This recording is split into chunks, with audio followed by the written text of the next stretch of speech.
Akbar travels of ഇന്ത്യയുടെ ആഭിമുഖ്യത്തിൽ ഹജ്ജ് തീർത്ഥാടകർക്കായി ഹജ്ജ് orientation camp സംഘടിപ്പിച്ചു. തിരൂർ ക്രൗൺ കൺവെൻഷൻ സെന്ററിൽ നടന്ന ഹജ്ജ് സംഗമം അബ്ദുസമദ് സമദാനി MP ഉദ്ഘാടനം ചെയ്തു. ഹജ്ജിന് രണ്ട് മുഖങ്ങളുണ്ട്. ഒരു മുഖം നേരെ പ്രധാനപ്പെട്ട അതിൻ്റെ മുഖം സ്രഷ്ടാവായ കാരുണ്യവാനായ പരിപാലകനായ പ്രപഞ്ച പരിപാലകനായ റബ്ബിലേക്ക് അള്ളാഹുവിങ്കിലേക്ക് തിരിഞ്ഞിട്ടുള്ളതാണ്. എല്ലാ ഇബാദത്തും അങ്ങനെയാണ്. നിസ്കാരം അങ്ങനെയാണ്, നോമ്പ് അങ്ങനെയാണ്. എല്ലാം അങ്ങോട്ടാണ് അഭിമുഖീകരിക്കുന്നത്. കാരണം അവനാണ് പ്രതിഫല ദിവസത്തിൻ്റെ ഉടമസ്ഥൻ.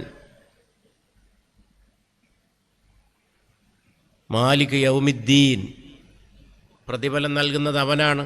നമ്മെ ഈ ലോകത്തേക്ക് നിയോഗിച്ചതും നമുക്ക് ജീവനേകിയതും അതുപോലെ നമ്മളെ മരിപ്പിക്കുന്നതും നമ്മുടെ ജീവിതത്തിലെല്ലാം കണക്കാക്കുന്നവനും അള്ളാഹു മാത്രമാണ്. ആ അള്ളാഹുവിങ്കിലേക്കാണത് തിരിച്ചിട്ടുള്ളത്. അതിൻ്റെ മറ്റൊരു മുഖം തിരിച്ചിട്ടുള്ളത് മനുഷ്യരിലേക്കാണ്, സൃഷ്ടികളിലേക്കാണ്, സഹജീവികളിലേക്കാണ്. അതെങ്ങനെ അള്ളാഹുവിങ്കിലേക്ക് എങ്ങനെ തിരിച്ചു എന്ന് പറഞ്ഞാൽ വിശദീകരിക്കേണ്ട കാര്യമില്ല. ഭക്തി, ദൈവഭക്തി, അത് ദൈവത്തിലേക്കാണ്, കാരുണ്യവാനായ റബ്ബിലേക്കാണ്.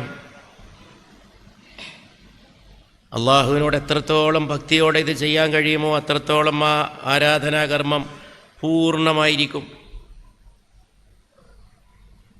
അതിനാണ് ഇത്ര സാഹസപ്പെട്ട് എല്ലാവരും ഹജ്ജിന് പോണത്. മറ്റൊരു ആരാധനാകർമ്മം പോലെയല്ല. നിസ്കാരം വീട്ടിൽ നിർവഹിച്ചാൽ മതി, അല്ലെങ്കിൽ മസ്ജിദ് പോയിട്ട് നിർവഹിക്കുമ്പോൾ കൂടുതൽ ഉത്തമമാണ്. സിദ്ദീഖ് ഫൈസി പ്രാർത്ഥനയ്ക്ക് നേതൃത്വം നൽകി. താഹിർ ഫൈസിയുടെ അധ്യക്ഷതയിൽ നടന്ന ക്യാമ്പിൽ അസീസ് ദാരിമി, ഷുക്കൂർ മൗലവി, സലാം സക്കാഫി എന്നിവർ ക്ലാസുകൾക്ക് നേതൃത്വം നൽകി.